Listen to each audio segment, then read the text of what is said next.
Dios eterno, agradecemos este día, agradecemos tu bondad y tus bendiciones. Ponemos en tus manos preciosas este tiempo para que nos permitas tener discernimiento de los pasajes que en tu palabra escrita vamos a estudiar. Te agradecemos, Señor, y te honramos dándote la gloria y la alabanza en el glorioso nombre de nuestro Salvador Jesucristo. Amén. ¿Por qué es importante este tema?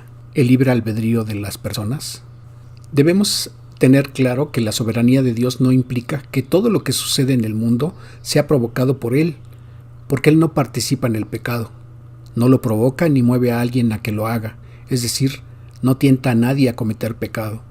Como si Dios estuviera decidiendo todas las acciones del hombre, porque esto significaría la justificación del hombre, quien diría que todas las decisiones provienen de Dios, y precisamente esto no es lo que se quiere decir cuando se habla de que Dios tiene el control de todas las cosas. Porque entonces cualquier cosa que el hombre hiciere se justificaría a sí mismo y diría, Dios me está moviendo a hacer esto, como si la persona no tuviera voluntad propia, incluso si esas acciones fueran pecados. Dios definitivamente mostraría algo, pero Dios no nos incita a cometer esas acciones. ¿Por qué? Si recordamos lo que dice el libro de Santiago en el capítulo 1, en los versículos 13 al 15, Palabra de Dios para todos, versículo 13 dice, cuando uno tenga una tentación, no diga que es tentado por Dios, Él no tiene nada que ver con el mal y no tienta a nadie. Dios habla hoy, dice en ese texto, cuando alguno se sienta tentado a hacer el mal, no piense que es Dios quien le tienta, porque Dios no siente la tentación de hacer el mal, ni tienta a nadie para que lo haga. La Biblia en lenguaje sencillo dice en ese versículo 13, cuando ustedes sean tentados a hacer lo malo, no le echen la culpa a Dios, porque Él no puede ser tentado ni tienta a nadie a hacer lo malo. Dice el versículo 14, Dios habla hoy, al contrario, cada uno es tentado por sus propios malos deseos que le atraen y le seducen. Y dice el versículo 15 en la Biblia en lenguaje sencillo, los malos deseos nos llevan a pecar, y cuando vivimos solo para hacer lo malo, lo único que nos espera es la muerte eterna. Entonces, como vemos, la Escritura dice que Dios no nos incita a cometer actos que sean pecado, y entonces el hombre tiene libre albedrío, pero en muchas ocasiones interviene la soberanía de Dios para que su voluntad se cumpla. Veamos 3 ejemplos. En Génesis 41:15, Faraón le había contado un sueño a José. Le dijo, yo he tenido un sueño y no hay quien lo interprete, mas he oído decir de ti que oyes sueños para interpretarlos. Respondió José a Faraón, diciendo, no está en mí, Dios será el que dé respuesta propicia a Faraón. Esto es lo que respondió a Faraón. Lo que Dios va a hacer lo ha mostrado a Faraón. Y el suceder el sueño a Faraón 2 veces significa que la cosa es firme de parte de Dios y que Dios se apresura a hacerla. Por tanto, provéase ahora Faraón de un varón prudente y sabio y póngalo sobre la tierra de Egipto. Haga esto Faraón y ponga gobernadores sobre el país y quinte la tierra de Egipto en los 7 años de la abundancia. Y junten toda la provisión de esos buenos años que vienen y recojan el trigo bajo la mano de Faraón para mantenimiento de las ciudades y guárdenlo. El asunto pareció bien a Faraón y a sus siervos. Y dijo Faraón a sus siervos, ¿acaso hallaremos a otro hombre como este, en quien esté el Espíritu de Dios? Y dijo Faraón a José, pues que Dios te ha hecho saber todo esto, no hay entendido ni sabio como tú. Dijo además Faraón a José, he aquí yo te he puesto sobre toda la tierra de Egipto. Entonces Faraón quitó su anillo de su mano y lo puso en la mano de José y lo hizo vestir de ropas de lino finísimo y puso un collar de oro en su cuello. Y dijo Faraón a José, yo soy Faraón, y sin ti ninguno alzará su mano, ni su pie en toda la tierra de Egipto. El sueño que había tenido Faraón es el que conocemos como el de las vacas gordas y las vacas flacas, pero eran tiempos de hambre que Dios le estaba mostrando a Faraón que iban a ocurrir. Al consultar Faraón a José, Dios le reveló a José lo que significaba este sueño. Y en este caso en que Faraón le está reconociendo la sabiduría que Dios le está dando a José, le está dando la gloria a Dios, porque está diciendo en el versículo 39, y dijo Faraón a José, pues que Dios te ha hecho saber todo esto, no hay entendido ni sabio como tú. y entonces lo hace gobernador de Egipto. Vemos aquí una respuesta favorable a la voluntad de Dios de parte de Faraón para con José. Como vemos en el sueño de Faraón, Dios estaba mostrando lo que haría, pero permitió que Faraón, por su libre albedrío, decidiera si hacer caso de lo que estaba proponiendo José o no. Por el contrario, cuando Dios estaba castigando a Egipto con las 10 plagas, antes de cada una de ellas, Dios le dio la oportunidad a Faraón de no recibir ese castigo, a cambio de dejar ir al pueblo de Israel. Pero el libre albedrío de Faraón permitió el castigo que Dios les envió, como ya había dicho que así sucedería. Y de esa manera se estaba cumpliendo la voluntad de Dios. Y vemos en el capítulo 47, versículo 11, Dios iba a sostener a su pueblo Israel para hacerlo crecer en la tierra de Egipto. Así José hizo habitar a su padre y a sus hermanos y les dio posesión en la tierra de Egipto, en lo mejor de la tierra, en la tierra de Ramsés, como mandó Faraón. Dios había dispuesto no solamente el alimento, sino también la tierra a donde iban a estar viviendo las 12 tribus que formarían a la nación de Israel. Pero pasados 400 años vemos que el Faraón que estaba en ese momento desconoció totalmente quiénes eran los descendientes de esas 12 tribus de Israel que habían llegado a Egipto. Y obviamente desconocía lo que José a través de Dios había hecho por Egipto. Y vemos en el libro de Éxodo capítulo 1 en el versículo 22 acerca de ese Faraón. Entonces Faraón mandó a todo su pueblo diciendo: echad al río a todo hijo que nazca y a toda hija preservad la vida. Obviamente se refería a la gente descendiente de esas 12 tribus. Dice el capítulo 3 en el versículo 10, cuando Dios le está dando la indicación a Moisés: ven por tanto ahora y te enviaré a Faraón para que saques de Egipto a mi pueblo, los hijos de Israel. Y dirás a Faraón: Jehová ha dicho así, Israel es mi hijo, mi primogénito. Después Moisés y Aarón entraron a la presencia de Faraón y le dijeron: Jehová, el Dios de Israel, dice así: deja ir a mi pueblo, a celebrarme fiesta en el desierto. Y Faraón respondió: ¿quién es Jehová para que yo oiga su voz y deje ir a Israel? Yo no conozco a Jehová, ni tampoco dejaré ir a Israel. Entonces recordamos que aun a pesar de que Dios permitía el juicio a través de lo que conocemos como las 10 plagas, en todo momento el faraón se rehusó a dejar salir al pueblo de Israel, aunque hubo algunas ocasiones en que había prometido dejarlos ir, pero luego de que era quitado ese juicio al pueblo de Egipto, el faraón volvía a endurecer su corazón y entonces se volvía a negar dejar salir al pueblo de Israel. No obstante, que en Éxodo capítulo 9, en el versículo 16, Dios le dice a Faraón: y a la verdad yo te he puesto para mostrar en ti mi poder y para que mi nombre sea anunciado en toda la tierra. Dios le estaba haciendo el ofrecimiento a Faraón de que participara engrandeciendo su nombre. Y aún a pesar de que Faraón se negó, obviamente ejerciendo su libre albedrío, Dios cumplió su propósito y ejerció su voluntad sobre el pueblo egipcio. Entonces vemos aquí una acción opuesta a lo que antes el faraón, que había recibido a las 12 tribus de Israel, había aceptado y había reconocido de parte de Dios lo que Dios había hecho a través de José. Entonces, en contraste, este faraón, aún viendo los portentosos milagros que Dios estaba haciendo en los juicios que Dios mismo trajo a la nación de Egipto, aún así se negó a aceptar y reconocer quién era Dios. Y por eso Dios trajo el juicio a esa nación, la muerte de sus primogénitos.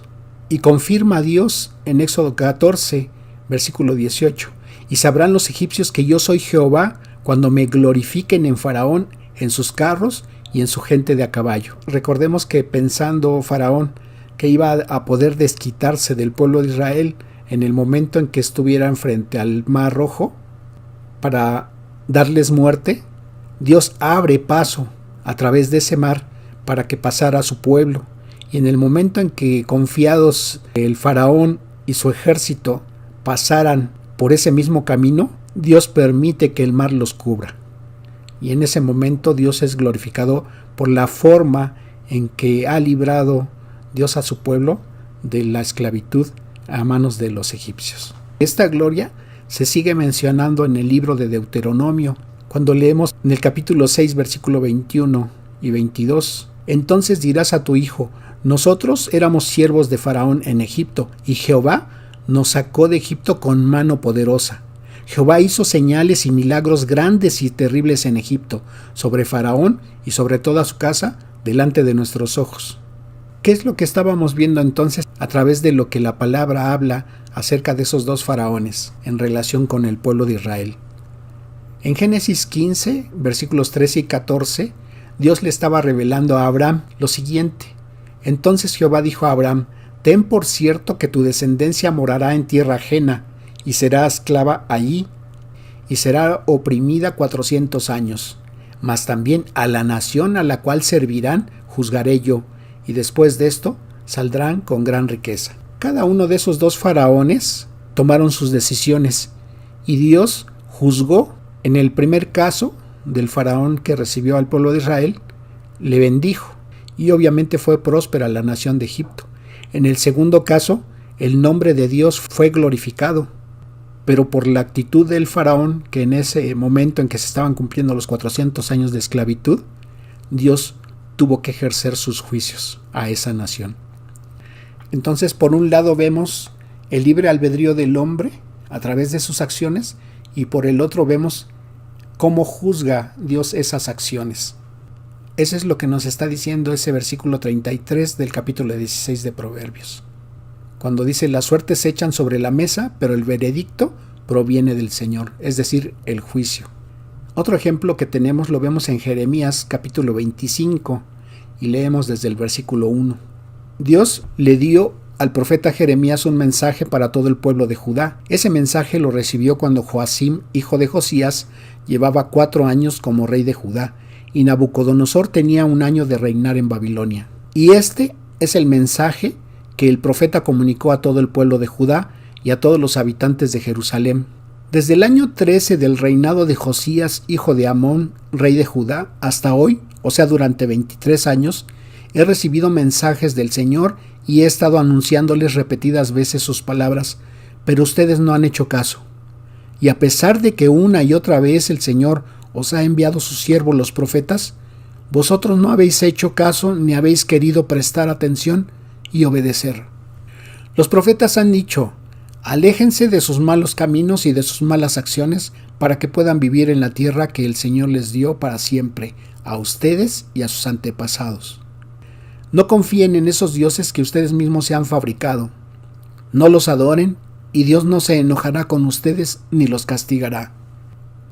Pero ustedes no han prestado atención a esos mensajes de Dios.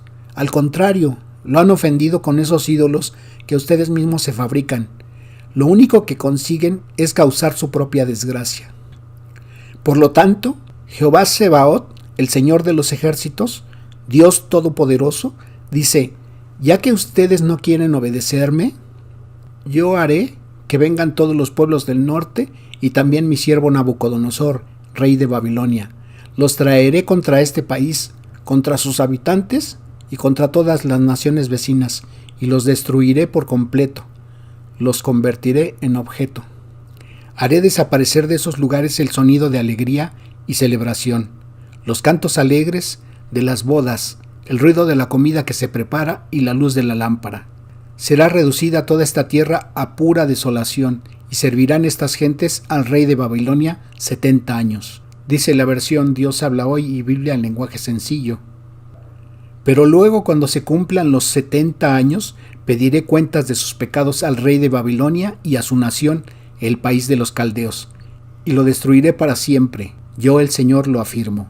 Dice la Biblia en lenguaje sencillo en ese versículo 12. Pasado ese tiempo yo castigaré por su maldad al rey de Babilonia y a su nación. Ese país quedará destruido para siempre. Yo les juro que así será. También los babilonios quedarán bajo el dominio de naciones y reyes más poderosos. De este modo los castigaré por todo el mal que han hecho. Entonces, como vemos, a pesar de que en el texto, en el versículo 9, dice la palabra que Dios mismo haría que Nabucodonosor llegara contra el pueblo de Israel, no se refiere a que Dios haya propuesto, a que Dios haya decidido que esa nación los maltratara e hiciera destrozos tanto del templo como de la ciudad de Israel. sino que fue su propio libre albedrío el que lo llevó a actuar de esa manera al rey de Nabucodonosor sobre la nación de Israel.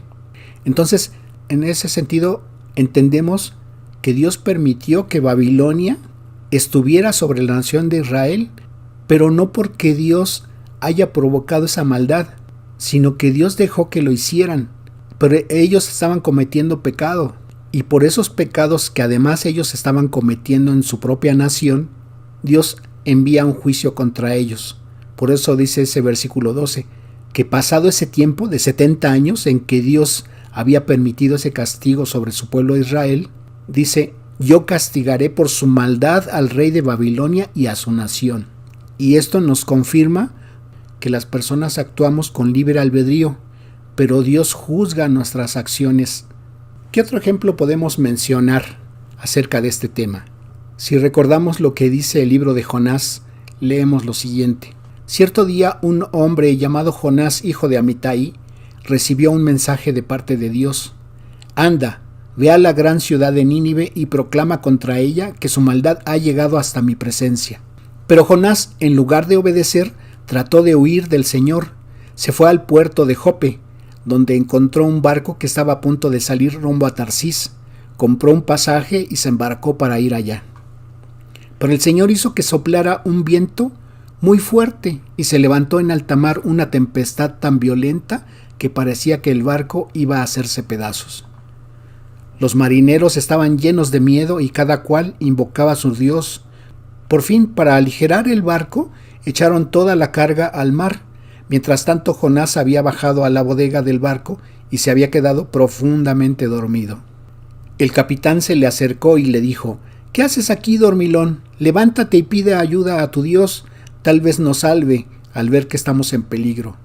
Al mismo tiempo, los marineros decían: echemos suertes para saber quién tiene la culpa de nuestra desgracia. Echaron suertes y Jonás resultó culpable. Como vemos en este caso, en el Antiguo Testamento observamos pasajes donde quienes tenían que tomar una decisión echaban suertes, como en este caso, y quienes lo hacían buscaban saber cuál era la voluntad de Dios porque querían obedecerle. Entonces le dijeron: dinos por qué causa de quién estamos pasando esta calamidad. ¿Cuál es el propósito de tu viaje? ¿De dónde vienes? ¿Cuál es tu país? ¿Quién es tu gente? Entonces ellos querían saber a qué se dedicaba Jonás. Querían saber cuál era la razón de por qué les estaba aconteciendo esa tempestad.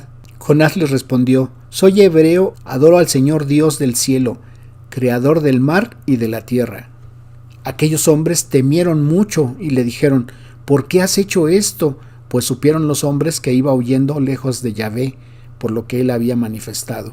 Pero el mar se iba enfureciendo más y más, así que le preguntaron: ¿qué vamos a hacer contigo para que el mar deje de azotarnos? Levántenme y échenme al mar, él les dijo. Entonces el mar estará calmado para ustedes, porque es por mi propia culpa que esta terrible tormenta ha venido sobre ustedes.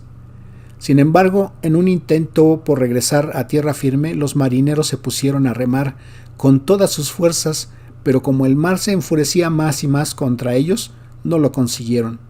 ¿Por qué querían regresar ellos a tierra firme? Porque sabían que si él era adorador de ese Dios creador del mar y de la tierra, probablemente Dios tomaría venganza por la muerte de Jonás, así que mejor preferían dejarlo en tierra antes que atraerse un juicio de parte de Dios.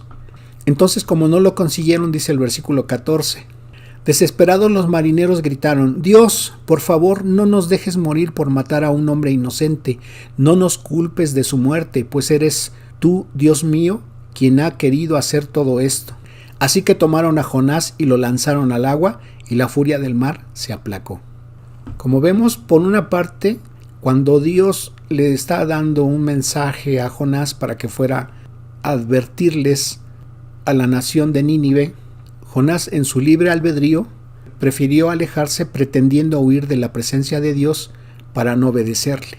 Y aquí en este caso vemos que el libre albedrío de estos marineros, a pesar de la indicación que Jonás les estaba haciendo para que el mar se aquietara, ellos preferían dejarlo en tierra. Pero vemos que Dios no lo permitió. Entonces ahí se sobrepuso la soberanía de Dios y su voluntad. Dice el versículo 16: Al ver lo sucedido, los marineros reconocieron al Dios de Israel como su Dios y le presentaron una ofrenda y prometieron seguir adorándolo. Entonces vemos que en esos propósitos, en esa permisividad que Dios da al libre albedrío del hombre, también en las ocasiones en que se sobrepone su soberanía, tiene un fin bueno, y en este caso fue de salvación para estos marineros. Dice el versículo 17: Pero el Señor había dispuesto un enorme pez que se tragara a Jonás, y Jonás pasó 3 días y 3 noches dentro del pez. ¿Y qué fue lo que hizo Jonás dentro del pez? Dice el capítulo 2 a partir del versículo 1. Jonás oró al Señor su Dios desde dentro del pez, diciendo: En mi angustia clamé a ti, Señor, y tú me respondiste desde las profundidades de la muerte. Clamé a ti y tú me oíste. Me arrojaste a lo más hondo del mar y las corrientes me envolvieron. Las grandes olas que tú mandas pasaban sobre mí. Pensé, me has echado de tu presencia. Pero así y todo, yo seguiré rogando hacia tu santo templo. Me había hundido por completo, el mar me cubría todo y las algas se enredaban en mi cabeza. Me hundí en el mar hasta donde comienzan las montañas, bajé al mundo de los muertos y tras de mí sus rejas se cerraron para siempre. Pero tú, Señor, Dios mío, me sacaste vivo de la fosa. Al ver que la vida se me iba, me acordé de ti, Señor. Mi oración llegó a ti en tu santo templo. Los que adoran a otros dioses, a los ídolos sin vida, no pueden decir que tú eres su Dios. Pero yo con voz de gratitud te ofreceré sacrificios, cumpliré las promesas que te hice, tan solo tú, Señor, puedes salvar. Entonces el Señor dispuso que el pez vomitara a Jonás en tierra firme. Vemos en el capítulo 3, a partir del versículo 1, que el Señor se dirigió por segunda vez a Jonás y le dijo: Vete a la gran ciudad de Nínive y anuncia lo que te voy a decir. Jonás obedeció al Señor y se fue para Nínive, una ciudad tan grande que se necesitaban 3 días para recorrerla. Jonás entró en la ciudad y durante todo un día estuvo anunciando: Dentro de 40 días Dios va a destruir esta ciudad. Los habitantes de la ciudad, grandes y pequeños, creyeron en Dios, proclamaron ayuno y se pusieron ropas ásperas en señal de dolor. Cuando el rey de Nínive supo esto, se levantó de su trono. Luego se quitó sus ropas finas, se puso ropas ásperas y se sentó en el suelo. Todo esto lo hizo en señal de humildad ante Dios. Entonces el rey dio a conocer esta orden a todo el pueblo, por orden del rey y sus altos funcionarios. Ninguna persona o animal, ni ganado, ni rebaño, probará alimento alguno, ni pastará, ni tomará agua. Al contrario, vestíos todos con ropas ásperas en señal de dolor y clamad a Dios con todas vuestras fuerzas. Deje cada cual su mala conducta y la violencia que ha estado cometiendo hasta ahora. Tal vez Dios cambie de parecer y se calme su ira y así no moriremos. Dios vio lo que hicieron, se dio cuenta que dejaban su mala conducta, entonces cambió de parecer respecto al castigo que les tenía preparado y no lo llevó a cabo. ¿Qué es lo que observamos en el capítulo 4 a partir del versículo 1? Jonás se enojó muchísimo, pues no le gustó que Dios hubiera perdonado a la gente de Nínive.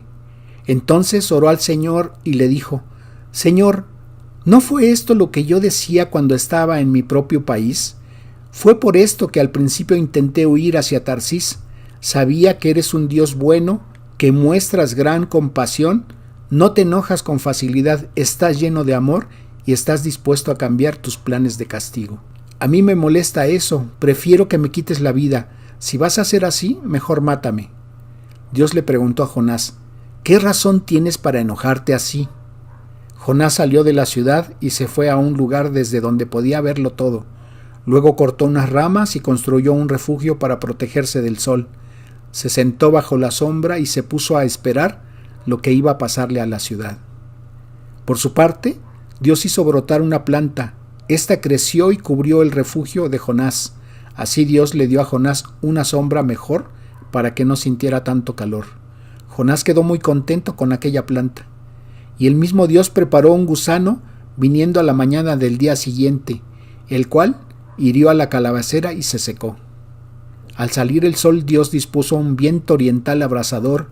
Además, el sol hería a Jonás en la cabeza, de modo que éste desfallecía. Con deseos de morirse exclamó: prefiero morir que seguir viviendo. Entonces Dios le preguntó a Jonás: ¿Crees que es justo que te enojes tanto porque se secó esa planta? Por supuesto que sí, dijo Jonás. Sin ella prefiero morirme.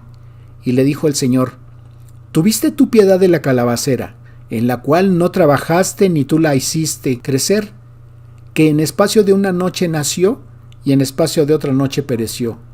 ¿No puedo yo preocuparme por Nínive, una gran ciudad donde viven más de 120,000 personas que no sabían el mal que estaban haciendo y donde hay muchos animales? Dice la Biblia en lenguaje sencillo en ese mismo versículo 11. ¿No crees que yo debo preocuparme y tener compasión por la ciudad de Nínive? En esta gran ciudad viven 120,000 personas que no saben qué hacer para salvarse y hay muchos animales. ¿Por qué Dios permitió que Jonás empezara a desobedecerle al principio? Primero permitió cierta desobediencia porque tenía propósito también de darle salvación a esos marineros que lo llevaban supuestamente a Tarsis. Y en segundo lugar, quería mostrarle Dios una lección al propio Jonás, de que él, siendo misericordioso con la nación de Israel, también es misericordioso con todas las personas en el mundo. ¿Y por qué se menciona esto? Porque la nación de Nínive era una nación adversaria hacia el pueblo de Israel, y era una nación en extremo llena de maldad. Pero Dios quería mostrarle a Jonás que para eso también había levantado al pueblo de Israel, para que proclamara su nombre por todo el mundo. Recordemos que la promesa que Dios le hizo a Abraham es que en su descendencia, y ese era el propósito también por el cual había levantado al pueblo de Israel, diera a conocer su nombre en todo el mundo, para que todas las naciones, para que todas las familias de la tierra recibieran esa bendición de la cual le había hecho la promesa a Abraham y posteriormente a Isaac y a Jacob. Dios quiere que todo hombre se arrepienta y venga al conocimiento de la verdad. La palabra de Dios dice en 1 Timoteo 2:4 que Dios quiere que todos los hombres sean salvos y vengan al conocimiento de la verdad. Entonces, Dios en principio había dispuesto que su pueblo Israel llevara a cabo el cumplimiento de su propósito. Pero como la nación de Israel no entendió eso, entonces ese propósito se lo dejó a la iglesia. Y por eso la gran comisión de predicar el evangelio a todo el mundo.